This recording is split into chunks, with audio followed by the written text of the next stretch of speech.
In this talk, I will explore the interactions between algebraic and topological structures in the case where both are present on a given set. Of course, such interactions are only possible if we have some sort of compatibility between the topology and the algebraic structure. So perhaps the most known such case happens to be in the land of groups. A topology on a group is called a group topology if both the multiplication map and the inversion map happen to be continuous. There are a few very trivial examples. So the trivial topology and the discrete topology both make any group into a topological group. Slightly less trivial, but yet very standard example is the usual topology on the real numbers with addition. So that's, again, a group topology. And maybe the final example which I want to mention here is the pointwise topology on the symmetric group. And I will talk a little bit more in detail about what that topology is and why we care later on. So the history of looking at these interactions between the algebraic structure and the topology, at least to my knowledge, date back to Markov in the 40s, when he asked if there exists an infinite group whose only group topologies are the trivial and the discrete topologies. As I've mentioned, these are always there, but we want to find groups where nothing else actually can happen. It took a few years, but this question has been answered positively. So first, an uncountable group was constructed, and later in the same year, a countable example was also found. So the idea, of course, of this question is that we want to find groups which are as incompatible with topologies as possible. But what if we want to look into the sort of the opposite direction? Can we find groups which have extremely well-behaved topologies? And of course, what does it mean to be a well-behaved topology? So one sort of type of topologies I will be interested in this talk are the Polish topologies. And we say that a group is a Polish group if it's separable and completely metrizable topological group. So namely, it's a topological group which happens to be a Polish space. Again, the two examples I gave happen to be Polish groups. So the additive group of the real numbers and the symmetric group with pointwise topology, both are Polish groups. On the other hand, the trivial topology, essentially any group of coordinality bigger than 1, is not Polish. Again, not very hard to see that. And a discrete topology on any uncountable group is also not Polish since it fails the separability criteria. So there's this beautiful result due to Dudley, which says that if we start with any completely metrizable group, G, and we take any free group which is equipped with discrete topology, then any homomorphism from G to F happens to be continuous.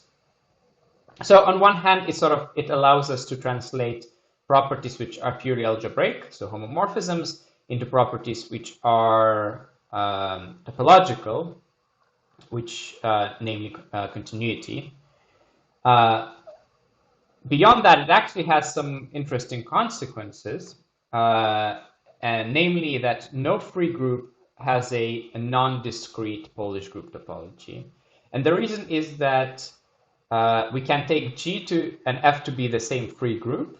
If we equipped G with some completely metrizable topology, namely, or in fact, a Polish topology,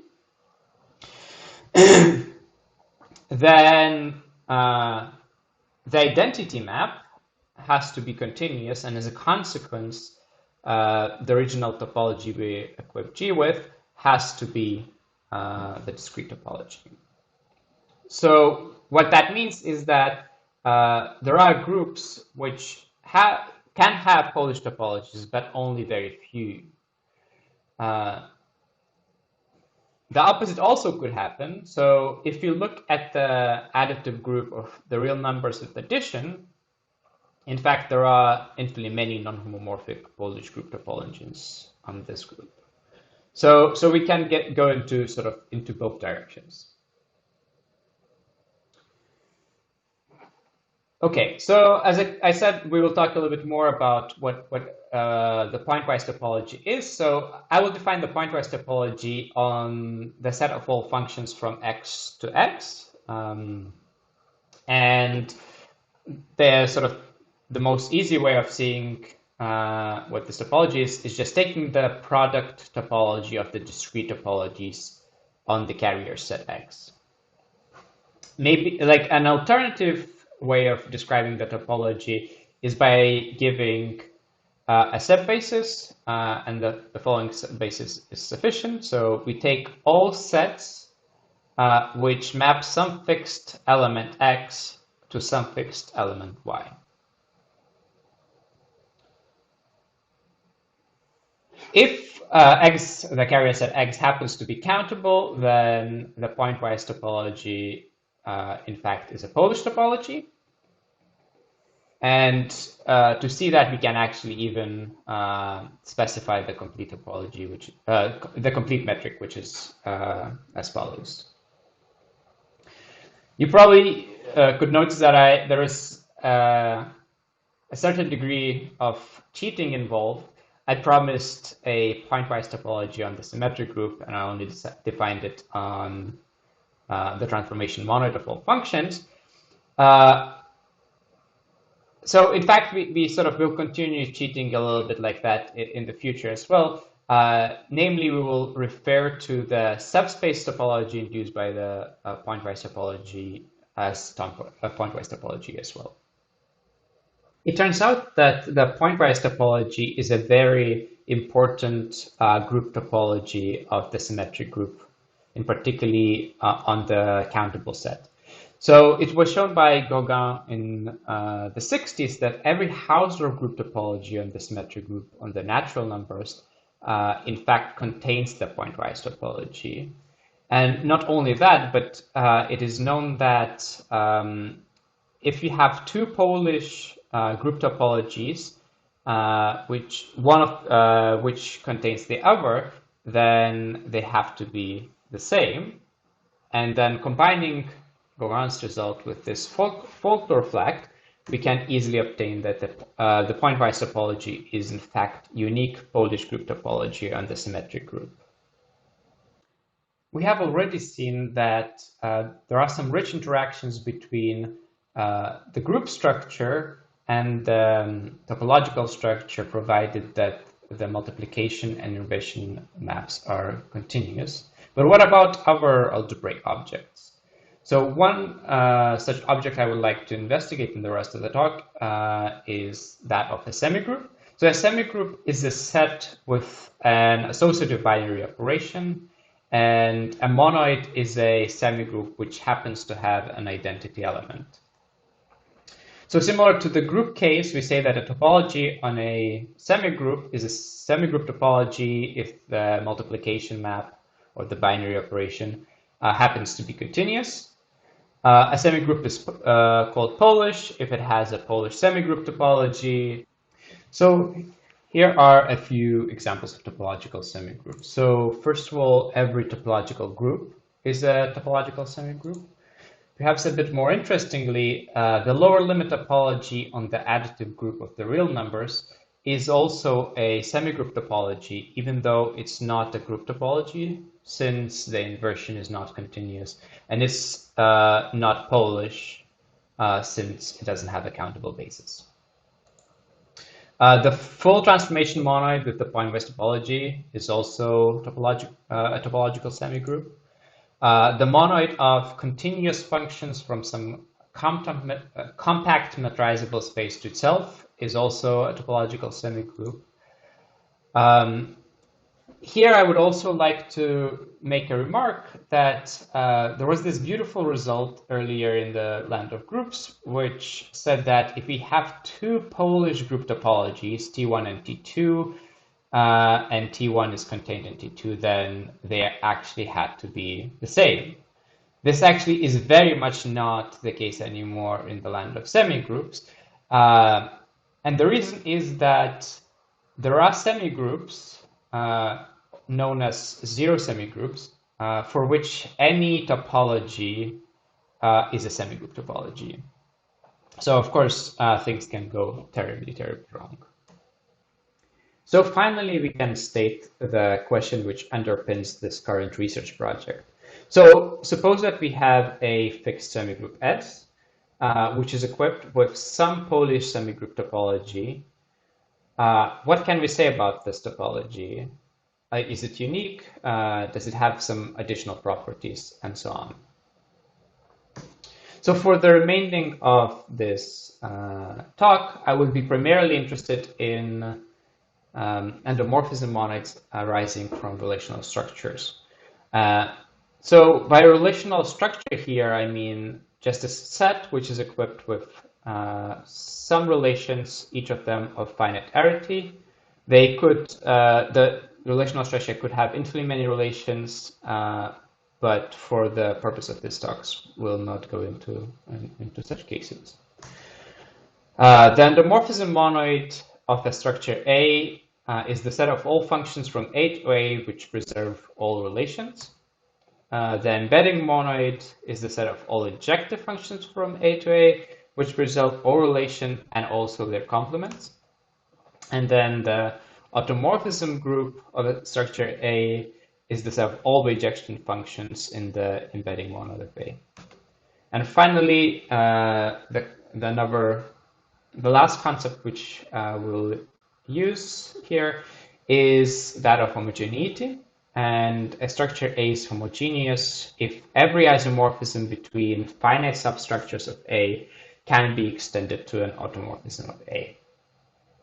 Okay, so a few examples of relational structures. So first, an easy one is a complete graph on n vertices. So it has a binary relation, namely the edge relation. The rational numbers equipped with the linear order, again, has a binary relation, namely the order. The countable random graph, so that is the unique countably infinite graph which embeds every finite graph and is homogeneous. And the countable random partial order, which is defined in a very similar way as the countable random graph, but for the class of partial orders. Finally, we reach our first new result of this talk. It simply states that every Polish semigroup topology on one of the transformation monoids stated on the slide contains the pointwise topology. So the result is really similar to the one due to Goga we discussed earlier, which claimed that every Hausboard group topology on the symmetric group had to contain the pointwise topology. The important difference here is that the folklore result we discussed earlier does not hold for semigroups. So this is not sufficient to deduce anything about uniqueness of Polish semigroup topologies. And as a consequence, this only offers us the lower bound. And if you want to stand a chance of classifying Polish semigroup topologies on these objects, we do need to do something more, namely we need to find some upper bounds. So I would like to switch gears a little bit and talk about another concept, namely of automatic continuity, which will eventually lead us to an approach of tackling upper bounds. So what do I mean by automatic continuity? So suppose we have a topological semigroup S, and a class of topological semigroups, which we'll denote by C, then S has automatic continuity with respect to this class if every homomorphism from S to some semigroup in the class is automatically continuous. And we already have seen a result of this type. So the result due to Dudley can be reformulated using automatic continuity. So it says that whenever we have a completely metrizable group G, then G has automatic continuity with respect to the class of free groups with discrete topology. It turns out that automatic continuity can have strong implications about uniqueness of Polish group topologies. And we can see that via the following observation. So suppose that we have a group G which has automatic continuity with respect to the class of all Polish groups. Then it follows that this G has a unique Polish topology. So why is that? The proof is actually quite short. So let's suppose that G is a Polish group with topology T, and G has automatic continuity with respect to that topology. Let tau prime be another Polish group topology. Then the identity map from G to G is continuous because of the automatic continuity. And we equip the target function with T prime, the second Polish topology. And as a consequence, T prime is contained in T, the original Polish topology. Now, it follows from the Folco result, which I mentioned a few times before, that both of these topologies have to be equal. Again, this is generally not true for semigroups. However, just looking at this argument, we could start getting hopeful. Because even if we omit the last step about where we use the Folco result, what we get here is an upper bound. So as long as we can find that potentially, as long as we can find that a semigroup has automatic continuity with respect to a big enough class of Polish semigroups, then we might be able to deduce that the topology is in fact an upper bound. Here we have to ask ourselves, how often does it happen that a group or a semigroup has automatic continuity with respect to a large enough class of groups of semigroups? And the following theorem due to Kekris and Rosendahl at least partially alleviates this question. It claims that a Polish group G, which has ample generics, has automatic continuity with respect to the class of second countable topological groups, and as a consequence has a unique Polish topology. Another result, which is this time in the realm of semigroups, claims that the full transformation monoid on the natural number has automatic continuity with respect to the class of submonoids of n to the n equipped with pointwise topology. We say that a relational structure A is omega categorical if the action of its automorphism group on the n tuples of the domain of the structure has only finitely many orbits for every natural number n. And as examples of such structures, we get a lot of the structures we are interested in already, such as the rational numbers with linear order, or the random graph, or the countable random partial order, and a lot of other interesting objects.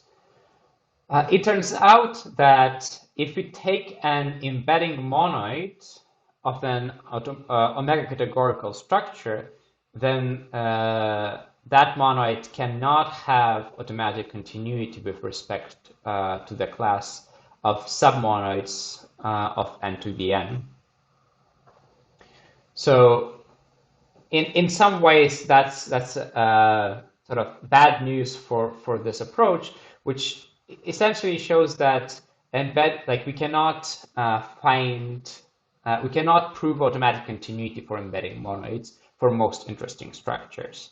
A similar argument can then also be applied to the endomorphism of the rational numbers with strict order, non-strict order.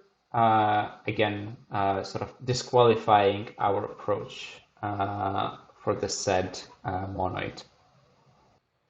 So how does one go about proving automatic continuity for a topological semigroup?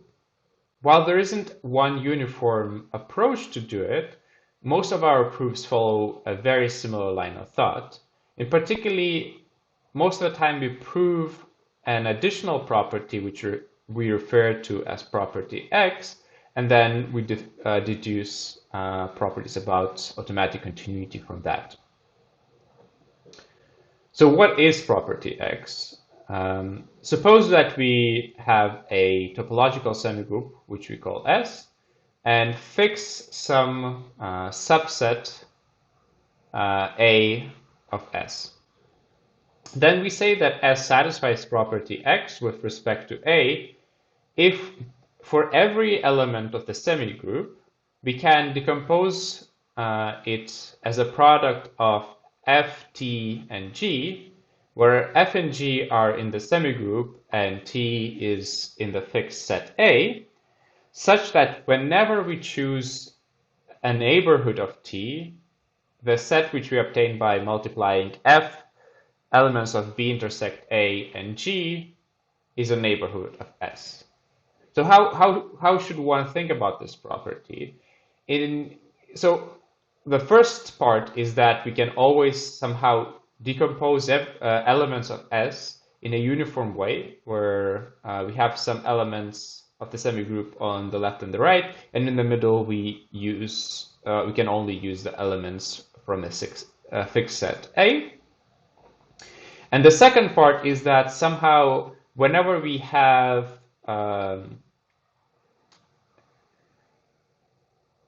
open balls in the subspace topology on A, we can transfer them to open balls in the topology itself. So it somehow allows us moving open sets from small parts of the semigroup up to the whole semigroup.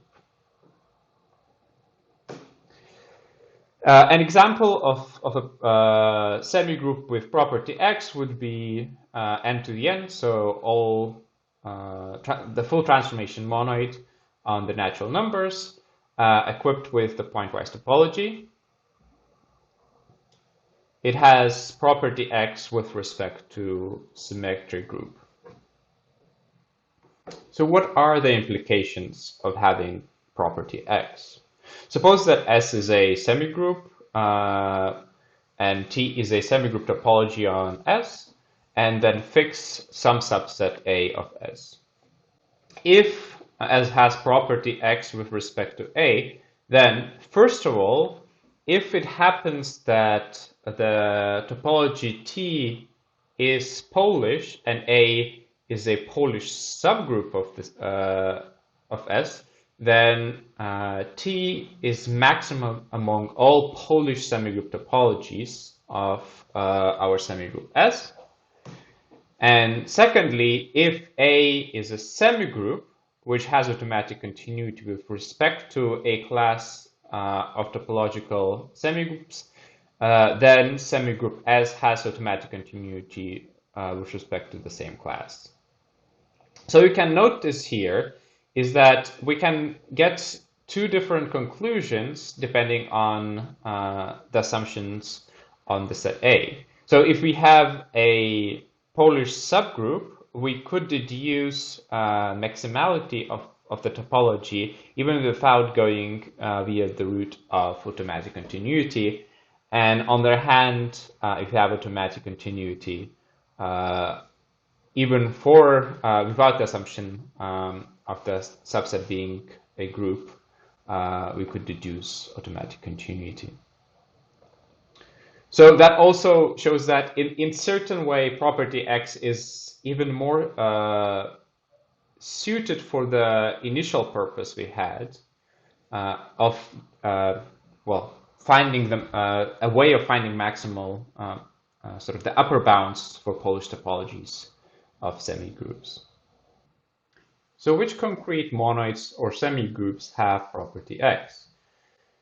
Suppose that X is a fixed countably infinite carrier set, then the following list of semigroups have property X with respect to the symmetric group on X. So first of all, the full transformation monoid, so all functions from X to X. The injection monoid, so all which consists of all injective transformations. The full binary relation monoid, which consists of all binary relations on the set X, with the multiplication being the composition of binary relations, which is simply a generalization of composition of functions.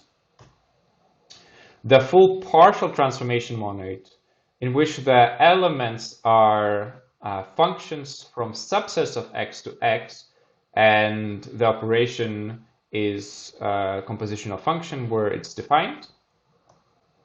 And the symmetric inverse monoid, which is a submonoid of full partial transformation monoid, but only includes injective functions.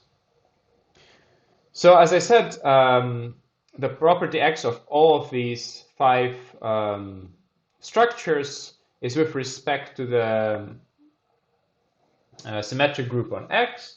And since we already encountered that symmetric group on X has automatic continuity in its own right, we can lift that automatic continuity to the semigroups in question.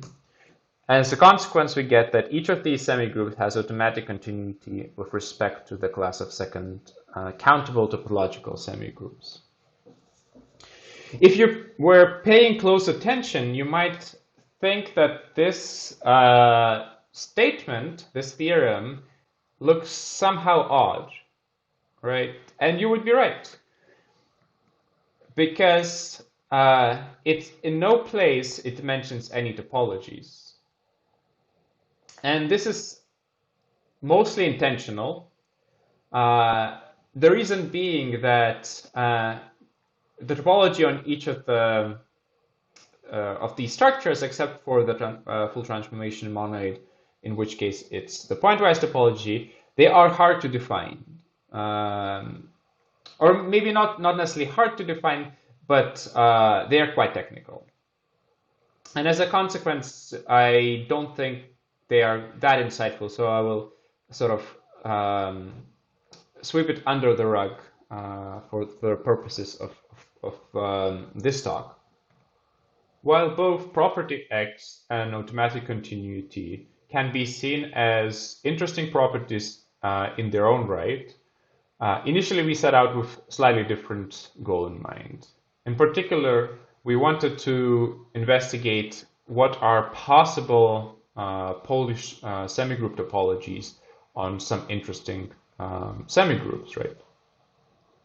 So what can we say about Polish semigroup topologies on this monoids in the previous slide? So first of all, the full transformation monoid has a unique Polish semigroup topology, namely the pointwise topology, and it's quite easy to see combining the 2 results we had well in the previous slide together with the containment result earlier on in the talk.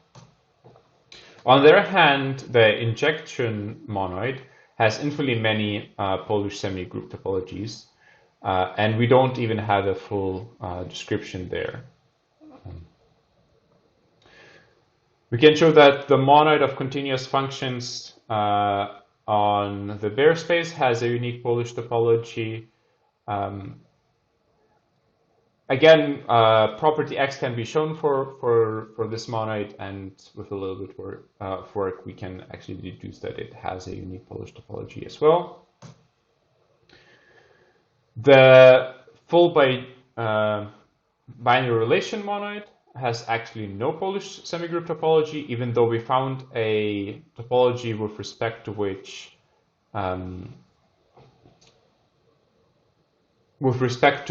this monoid in fact has property X. It just so happens that the set topology is not Polish itself. The full partial transformation monoid has a unique Polish semigroup topology, which is in some vague sense similar to the pointwise topology, and the full symmetric inverse monoid has at least 3 Polish semigroup topologies, but it has a unique Polish inverse semigroup topology. And Polish inverse semigroup topologies require that in addition to having the multiplication being continuous, we want a semigroup inverse to be continuous. So in case if you're familiar with semigroup inverses. A potential limitation to our previous result is the fact that each of the monoids we have considered, in at least some vague sense, had a very high degree of freedom. And at least in one way one can see that is that there weren't all that many restrictions on the functions or binary relations or any of other objects to be in that set.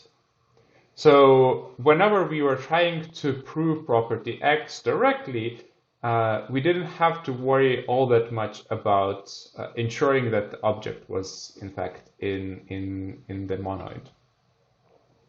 On the other side of the spectrum are the endomorphism monoids, which are in fact defined by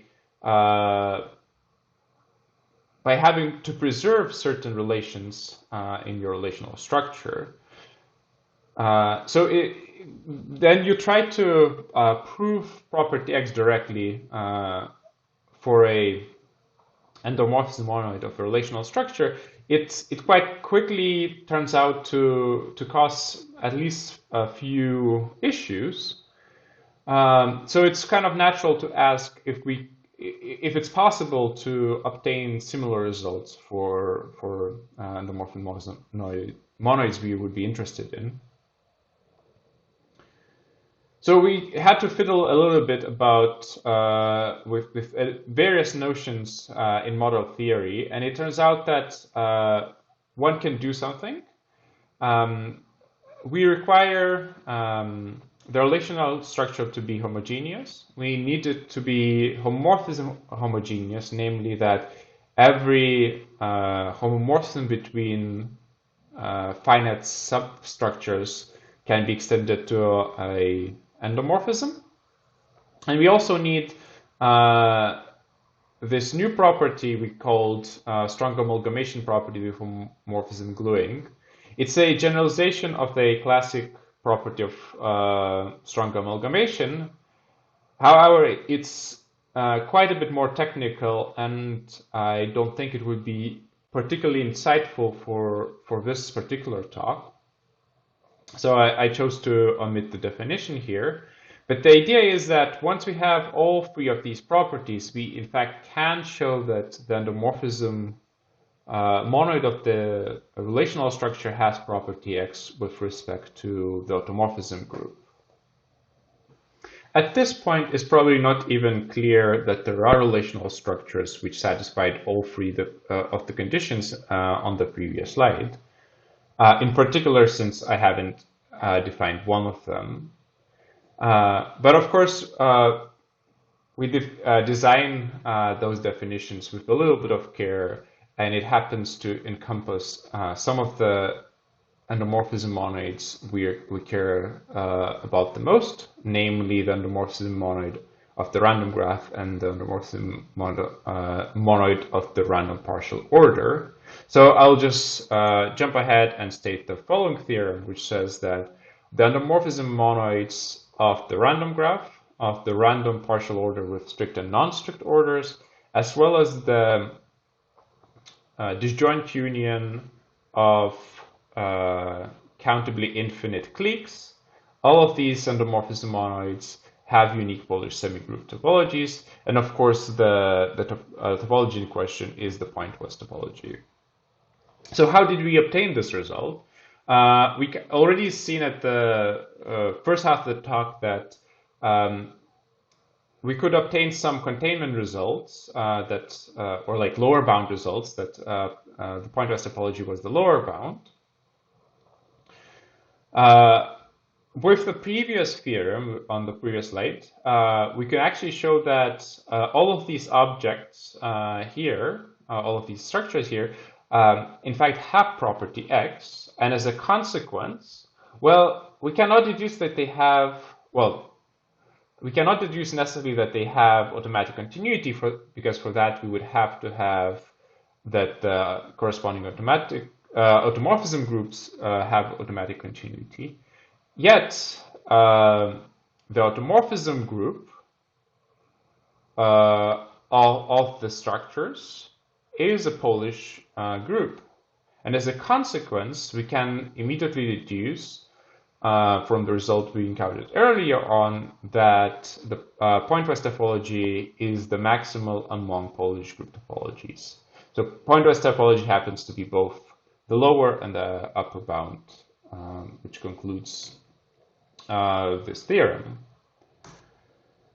So what about automatic continuity? As I mentioned, to deduce anything about automatic continuity of the structures on the previous slide, we need to know about automatic continuity of the automorphism groups of these structures.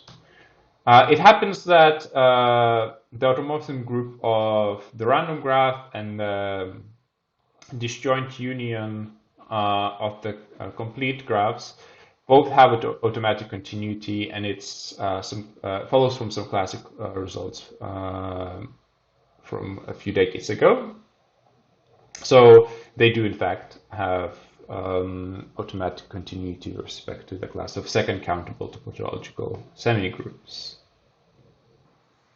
On the other hand, whether the automorphism group of the random partial order has automatic continuity when equipped with Pointwise topology is a long-standing open question in the field of model theory.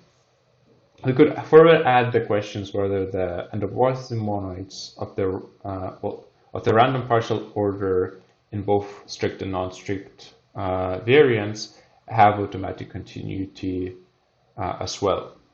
And of course, it follows from the results we discussed earlier that if we could answer the question for the automorphism group positively, it would immediately follow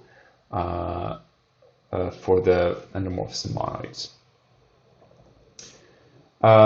The other open question is whether the endomorphism monoid of the rationals together with non-strict linear order has a unique Polish semigroup topology. We have already seen that it unfortunately does not have automatic continuity, but we still don't know anything about alternative Polish semigroup topologies.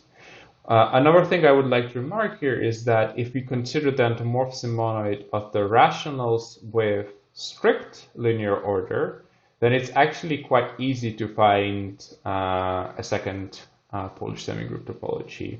So there's, in fact, there is something quite important about, there's an important difference between structures with strict and non-strict orders. And a final open question, or maybe an open direction, is what about other algebraic objects such as function clones? We could play the same game. We could investigate how do the algebraic structure of some other algebraic objects